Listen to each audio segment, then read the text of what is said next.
clear very quickly that Young Dolph was going to be a star. And so Gotti waged war with him through music. Of all of this, again, Hernandez Govan, who's facing charges for first-degree murder, conspiracy, and attempted first-degree murder in connection to the shooting death of Memphis rapper Young Dolph in November of 2021. Nearly 4 years after Young Dolph's tragic ending, a wild courtroom twist just yanked this case back under the brightest lights imaginable. The question echoing coast to coast is simple but loud. Where is Yo Gotti? Prosecutors say Hernandez Govan is the alleged mastermind, yet his trial keeps getting pushed, shaking Memphis and keeping the hip-hop world on edge. Then came fresh courtroom moves and the devastating homicide of Yo Gotti's brother, Big Jug. And suddenly Gotti went off the grid like a ghost in broad daylight. No charges on him, but the quiet is deafening, and the chatter just won't stop. Now both the courthouse halls and the timeline are focused on one headline. Chapter 1. Where is Yo Gotti? As the hearings heat up, Gotti stayed silent. No statements, no pop-ups, no cameos. In pre-trial, Hernandez Govan faced the Memphis judge and dropped haze instead of clarity, hinting at off-the-record talks and big money plays without naming names, sending fans into detective mode overnight. From there, the internet went full siren. Where's Yo Gotti hiding? Days slid into weeks, and people started connecting dots like it was a corkboard in a crime show. The CMG boss ducked major moments, swerved interviews, and didn't even pull up for promo tied to his star player, Moneybag Yo. Everyone peeped the switch up fast. Gotti, usually flooding the gram with flashy reels, jet runs, icy fits, and CMG victory laps, cut the lights and left nothing but red receipts. No updates, no stories, no fresh drops, not even a press whisper. For a mogul who loves showcasing the empire, this blackout feels different, and the streets can't ignore it one bit. Yo Gotti's last post still sits there like a time capsule, untouched, while the comments turn into a battleground. Fans are flooding it with theories and loud demands for answers, breaking down every angle like late-night internet detectives. YouTubers, hip-hop bloggers, and Reddit sleuths pounced, replaying Hernandez Govan's courtroom moments frame by frame like a true crime binge, and hashtags like, "Where is Yo Gotti?" CMG silence, and Dolph trial took off from Memphis to Atlanta. Even Gotti's circle started moving quiet, which made the timeline louder. His right hand and CMG's co-manager, usually front and center when it's album season, went radio silent, and Black Youngsta, the king of high-energy posts, didn't drop a single clip or caption. No jokes, no reactions, nothing. That's a pattern. Here's the twist. This moment ain't just about filings or legal codes. It's about a heavy silence in Southern hip-hop, and silence can speak louder than a press run when it's this heated. Some say Gotti's laying low to keep things calm. Others swear a major move is loading, but facts are facts. Yo Gotti hasn't been charged, hasn't been named a suspect, and his name isn't in any court paperwork tied to Young Dolph's ending, and that needs saying. Still, let's keep it real. Optics matter. This is the same mogul who once shouted, "I am Memphis," and built an empire on timing, control, and constant motion. So the sudden crickets hit different. In a world where vanishing makes more noise than a headline, the quiet becomes its own statement, and blogs can't stop circling. Fan theories keep stacking like receipts, and Gotti's ghost mode is becoming the story, whether he speaks or not. Chapter 2. Hernandez Govan's past and the charges. Before his name went nationwide, Hernandez Govan was another Memphis figure with street ties, but to law enforcement, he'd been on the radar for years. No overnight mystery. A Memphis native through and through, he wasn't originally seen as the central figure in the homicide of Young Dolph. I was originally set to start on March 10th. It has now been pushed back to July of 2025. But the picture shifted fast as investigators connected more dots and the narrative evolved. Everything flipped in late 2022 when prosecutors pulled the curtain back on a way deeper probe than anybody expected. In November that year, a grand jury hit Hernandez Govan with 3 heavyweight counts: first-degree murder, attempted first-degree murder, and conspiracy to commit first-degree murder, and the headlines went crazy. According to Shelby County DA Steve Mulroy, prosecutors allege Govan wasn't just nearby. He was calling shots in Young Dolph's fatal ambush. The shooting happened on November 17, 2021, right outside Makita's Homemade Cookies in South Memphis, a spot Dolph pulled up too often. Prosecutors say Govan didn't fire a weapon, but they claim he played architect, lining up the play, setting the routes, and greenlighting moves that led to the deadly hit. Court filings paint him as a behind-the-scenes coordinator, not the trigger man, which only made the story wilder. What shook folks even more was the timing. The indictment landed almost a full year after Dolph's killing. That gap screamed complexity, like investigators were peeling back layers of connections in quiet meetings just to reach this point, and the city felt the pressure building. Here's another twist. Govan wasn't only a street name to Memphis, he's also the father of rapper Lakash Desto, who had ties with Lil Uzi Vert. In a heartbreaking turn, Destiny Desto Govan was fatally shot in Houston in September 2022, just weeks before her father's indictment, and the news rocked timelines everywhere. Houston police haven't linked her death to the Dolph case, but the timing had the internet buzzing and spinning charts like amateur detectives overnight. People pushed theories and tried to stitch the tragedies together, yet there's no official confirmation of any connection, so it stays rumor until the paperwork says otherwise. Public records revealed something major. Law enforcement watched Govan for months before making a move. During pretrial hearings, prosecutors said they've got cell site pings, text threads, and even recorded calls they consider key evidence, though the full wiretap packages haven't dropped yet. The state claims those communications tie Govan to people accused of plotting on Dolph. But remember, these are allegations, and the fight now is in the courtroom, not the comment section. Govan is sticking to his story. He's pleaded not guilty to all 3 counts, and he's still waiting on a trial date, standing 10 toes on his innocence. 43-year-old Hernandez Govan, who was just indicted in the rap star slaying, along with Johnson and Cornelius Smith, once lived just a few houses down. What really jolted the city, though? He walked out on a $90,000 bond in early 2023, and the reaction was instant heat across Memphis. Supporters of Young Dolph were furious, even as the court set strict terms, GPS ankle monitor, and tight limits on how much he could pop out in public. Inside the courtroom, his defense keeps one theme front and center. There's no physical evidence placing him at the scene, and no proof he gave any final green light. Prosecutors answer with a different picture, portraying Govan as a behind-the-scenes shot caller, allegedly organizing moves from the shadows and lining up pieces that led to the fatal attack on Dolph. They argued the blueprint, not the trigger, is what matters here. Right now, the full case file stays sealed, so nobody outside the court has seen the full receipts, a locked box that keeps rumors running. From what's trickled out in motions and select media notes, the chatter hasn't cooled, and Govan's name sits in the middle of a homicide case, still shaking hip-hop from Memphis outward. The streets want answers, but the paperwork isn't public yet. Chapter 3. Courtroom Chaos. What Hernandez Govan really said. When Govan pulled up for one of his early major hearings, folks expected a regular docket. Pleas, routine motions, maybe a quick spar over bail. Instead, the energy flipped as his side pushed hard for a bond reduction, turning a standard day into a headline in minutes. Whispers turned to side eyes as the judge weighed the ask. Govan's team kept it smooth, pointing out he turned himself in and stayed clean while on pretrial. Then came the moment that lit up timelines. A cryptic comment he reportedly made in open court had ears perking up, with attendees and legal bloggers saying he hinted that other powerful people were moving behind the scenes of Young Dolph's killing. No names, no confirmations, and nothing proven. But that hint alone sent speculation spinning again. He didn't drop a single name, but the way he said it had the whole timeline spinning out. That one vague line, others with influence, caught fire across YouTube, Reddit, and reaction channels, and suddenly the clip became the most rewatched moment of the hearing, dissected frame by frame like a playbook in overtime. Back inside court, Govan's lawyers tried to switch the lens, stressing his cooperation with authorities and the emotional toll of losing his daughter, rapper Lakash Desto, who was fatally shot in Houston just weeks before his indictment, arguing he wasn't a flight risk at all. They pushed for compassion, painting him as a grieving father, not a danger to the streets, and asked the judge to weigh humanity alongside the law. The Shelby County DA's office came back swinging, led by Steve Mulroy, and they weren't buying it. Prosecutors pointed to sealed material and warned that cutting Govan loose could endanger witnesses and complicate the investigation, while some media reports said federal eyes were monitoring parts of the case, suggesting what's public might be only the surface, not the depths.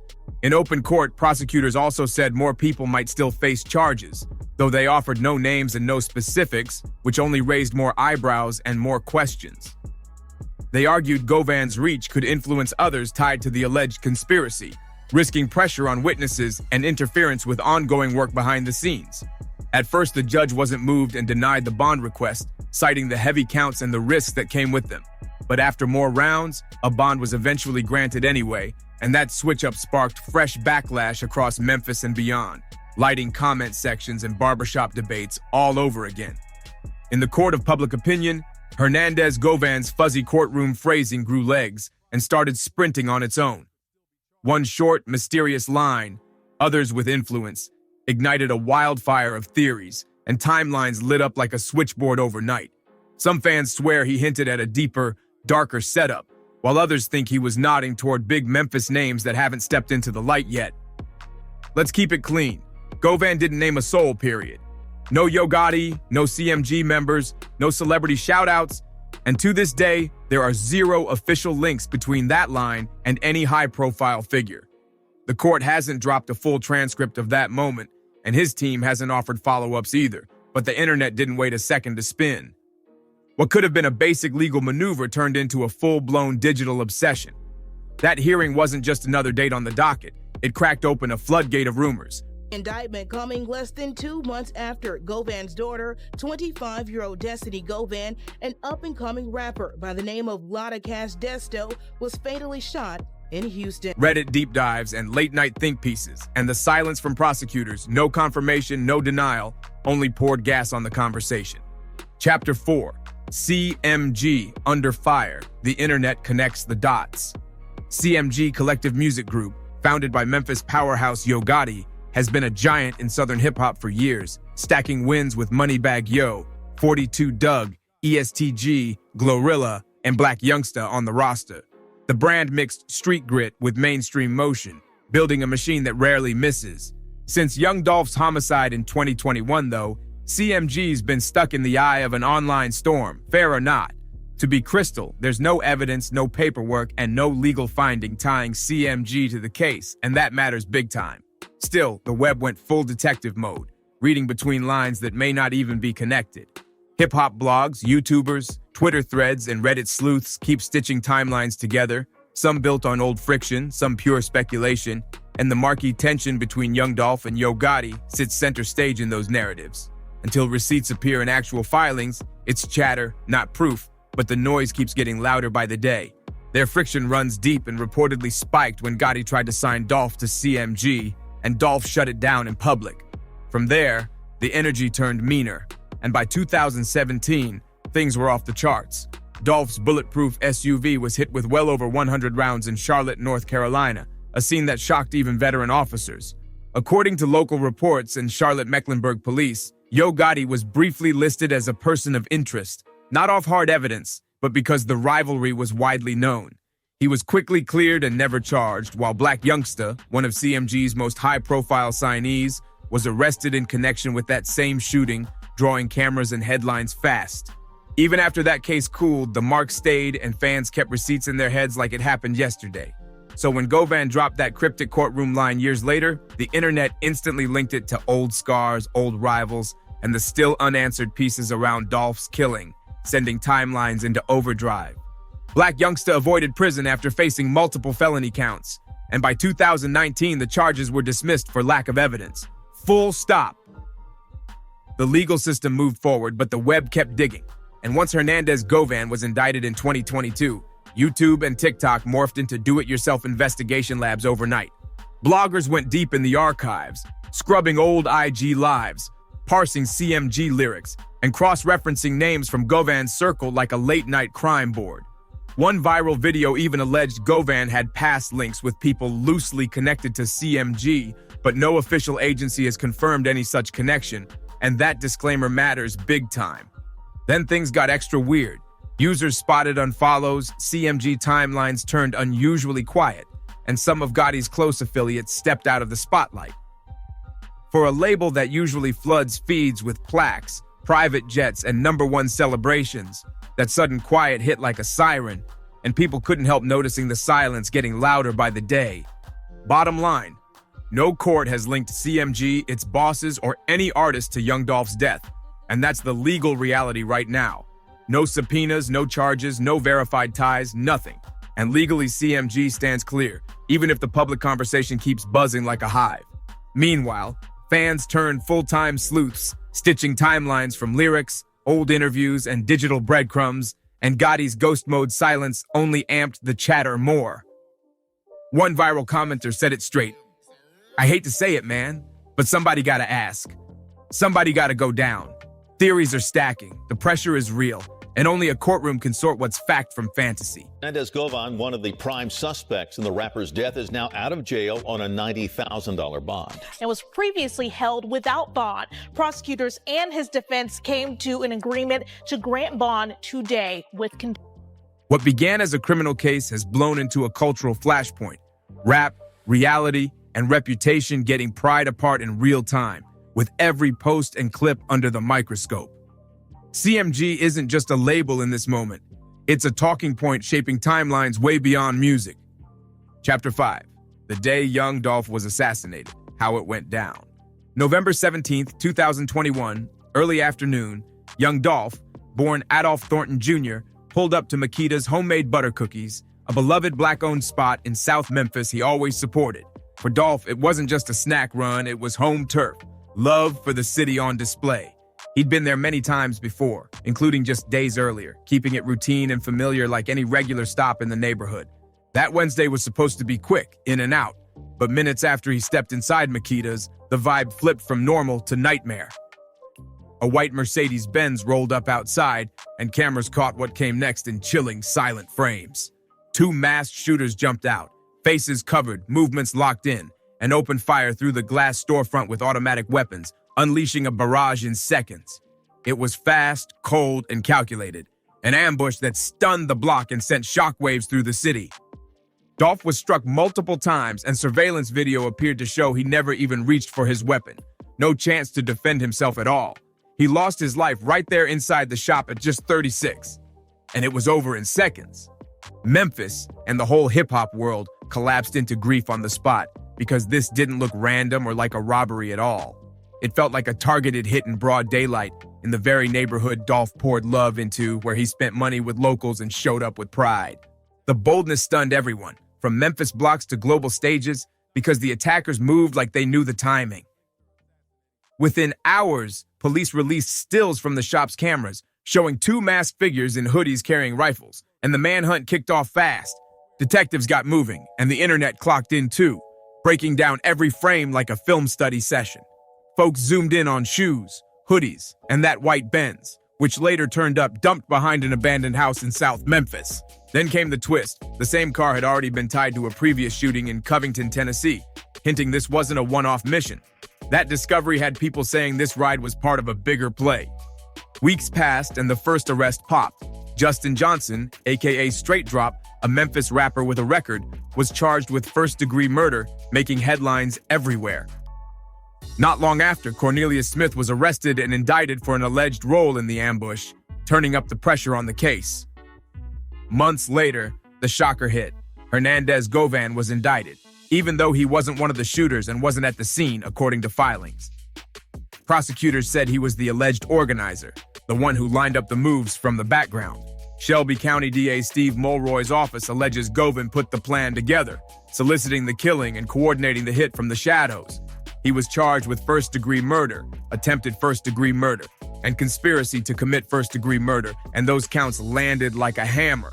From there, the case blew wide open, bigger than anybody expected, stretching beyond two masked gunmen and into a coordinated scheme. At least that's what the state says in court. Prosecutors paint a structure with orders, timing, and roles, pointing to Govan as a top-level planner. No wild street chaos, but an organized play that changed everything. Young Dolph's silencing might have been part of a way bigger play, at least according to prosecutors pushing a theory of coordination behind the scenes. More than just two shooters moving on impulse, but a higher-level setup with extra pieces on the board in ways nobody expected. His death jumped from a local heartbreak to national shock, not only because he was an independent rap icon and a hometown pillar, but because the hit looked methodical from jump. This wasn't random, wasn't heat of the moment. This felt structured, planned, intentional, and it raised tough questions fast. Who else knew? And why was Dolph really targeted? Chapter 6. Trial twists. Testimonies, witnesses, and a missing name. Inside a Memphis courtroom, the homicide trial keeps twisting like a maze, and nothing about it is simple. Legal curveballs, wobbly witness accounts, and quiet, strategic moves have everybody watching each hearing like it's the one that finally breaks the case. Several witnesses who were set to speak switched up. Stories changed, refusals landed, and some pleaded the fifth on the spot. In a major jolt, a key witness expected to address communications between suspects was reportedly placed under protective custody, which had courtroom watchers buzzing that the plot might run deeper than the public knows. Prosecutors are leaning heavy on digital trails to stitch the timeline, cell site hits, text chains, and phone records, tying Hernandez Govan, Justin Straight Drop Johnson, and Cornelius Smith to the days leading up to Dolph's killing. They're not just arguing involvement, they're trying to nail premeditation, saying the play was mapped out long before a single shot rang. Here's the twist that's got the public side-eyeing everything. One name keeps missing from official testimony and filings, and that's Yo Gotti. No charges, no sworn mentions, no court paperwork tying him in, and his name stays off the record while the rest of the story unfolds in real time. Despite the long, messy history between Gotti's camp and Young Dolph, diss tracks, shady interviews, and years of whispers, Gotti's name still hasn't surfaced in court in any direct way. Not in testimony, not in filings, not a peep. For fans watching every move, that silence sounds like a siren, loud and constant. Legally, Gotti hasn't been linked, but the public isn't convinced the full story is out. And outside those courtroom walls, the quiet feels like the loudest headline of all. No charges have ever hit Yo Gotti, and his name hasn't appeared in any public transcripts tied to this case. Facts. For some, that silence clears him. Proof he had nothing to do with Dolph's assassination, and the internet chatter needs to chill. For others, the same silence feels a little too neat, almost strategic, like there's more under the surface they're not seeing. Online commentary and YouTube breakdowns keep treating the lack of mention like a possible red flag, spinning up talk of sealed filings or names kept under wraps for legal reasons. That speculation jumped levels after a courtroom moment that made local reporters pause and pay attention, turning side conversations into center stage. During a pretrial session, prosecutors abruptly asked for a sidebar, a private talk with the judge, away from the jury and the public, and according to media in the room, it involved sealed federal cooperation. The room went quiet for minutes, and whatever got said wasn't for public ears, which sent timelines into overdrive with theories and guesses. None of it changes the record. No charges on Gotti, no official link named. But the hush has people reading between lines and wondering what, if anything, is moving behind the scenes. Then came the moment that really stirred the pot. Fast. In an early 2023 pretrial hearing, a witness briefly named Big Juk, Yo Gotti's older brother, Anthony Mims, and the room snapped to attention like a switch got flipped. One of the accused allegedly claimed Juk put a $100,000 hit on Young Dolph, and the courtroom erupted so hard the judge and prosecution rushed into a sidebar on the spot. Then the topic never returned in open court again. Months later, January 2024 turned darker than anyone expected. Big Juk was gunned down outside Perignon restaurant in Memphis right after a funeral, and authorities said it was a targeted attack, with no suspects named and no motive shared. Heavy silence with timing way too close to the trial for fans to ignore. Was it coincidence, revenge, or some kind of cover-up? Nobody can say for sure, and that uncertainty had timelines flashing red. Reddit, Twitter, and YouTube lit up with connect-the-dots breakdowns, tying the sealed courtroom whispers, the sudden hush in open session, and Big Juk's killing into one buzzing theory map that wouldn't cool off. Now the streets are asking louder than ever. Is something bigger being kept behind closed doors? And was Juk's death linked to what got whispered at the bench conference? The court won't say, the feds won't say, and fans keep threading every clue they can find like it's a crowdsourced case file. Law enforcement hasn't confirmed any tie between Big Juk's death and the trial, but the timing has kept curiosity scorching hot, and the courtroom energy reflects it. Tension spikes anytime a question brushes near wider networks or deeper affiliations, and the judge reins it in the second testimony drifts that way. So far, there's still no formal evidence naming anyone beyond the three already indicted: Hernandez Govan, Justin Straight Drop Johnson, and Cornelius Smith. And that's the record as it stands today. Even so, the existence of sealed federal material has people wondering if the public version is incomplete. Is this the whole play, or is another move loading in the shadows? And they're demanding receipts at every turn. Meanwhile, the public stays glued to each update, hungry for answers, but aware some truths may sit under redactions and sealed whispers. One courtroom observer put history around Young Dolph's slaying still hangs over Memphis. Chapter 7. The Streets Talk. Fans, bloggers, and the dangers of speculation. Outside the courthouse, a different trial rages, on lives, in barbershops, and across the internet's back alleys where fans turned into investigators overnight. They're stitching theories from IG clips, interview snippets, and lyrics that now read like coded diary entries, fair or not. Bloggers are in the trenches, posting late-night breakdowns and claiming some got cease and desist notes from teams tied to CMG, though nothing has slowed the chatter for even a beat. The timeline refuses to go quiet, and every new angle gets amplified in minutes. Was this a label rivalry that blew past the point of no return? Was Dolph's independence seen as a threat to the machine? Or was it long-standing local friction spiraling out of control? Nobody can say for sure, and that uncertainty keeps keyboards hot and group chats humming. Young Dolph is gone, and that truth cuts every time we say it. Gone in broad daylight, a loss the city still feels in its bones. A father, a rapper, a community figure, taken from a block he poured love into, while his family still pushes for justice, because the courtroom is only one piece on a bigger board. Gotti's quiet, Govan's cryptic moments, and the internet's detective work collide here, turning Memphis into a watchtower. And right now, that quiet is roaring. The silence feels louder than a headline, and that chill runs through every update. If you've rocked with us this far, drop a comment with your take, then like, subscribe, and share this with someone following the case. We'll be back with the next chapter soon. See you on the next one.